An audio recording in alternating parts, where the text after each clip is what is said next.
ఎందరో త్యాగఫలంతో సంపాదించుకున్న స్వరాజ్యం వచ్చిన 78వ స్వాతంత్ర దినోత్సవం జరుపుకుంటున్న తరుణంలో అమలాపురం రూరల్ మండలం గున్నేపల్లి అగ్రహారం గ్రామ పంచాయతీ కార్యాలయ ఆవరణలో స్వాతంత్ర దినోత్సవ వేడుకల్లో అపశృతి జరిగింది. హర్ఘర్ తిరంగా అంటూ దేశవ్యాప్తంగా ప్రతి ఇంటా జెండా పండుగ చేయాలని మోడీ పిలుపునిచ్చారు.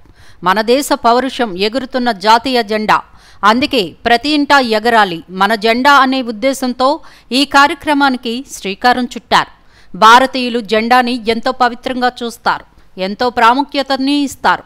అలాంటి జాతీయ పతాకాన్ని తిరగేసి ఆవిష్కరించి అవమానపరిచిన గున్నేపల్లి అగ్రహారం గ్రామ సర్పంచ్ పెదిరెడ్డి రామచంద్రరావు అలియాస్ రాము నేటి యువతకు జాతీయ పతాకంపై స్వాతంత్ర సమరయోధుల గురించి చెప్పవలసిన గ్రామ సర్పంచ్ రాము తానే జెండాను అవమానించడం గ్రామంలో చర్చనీయాంశంగా మారింది.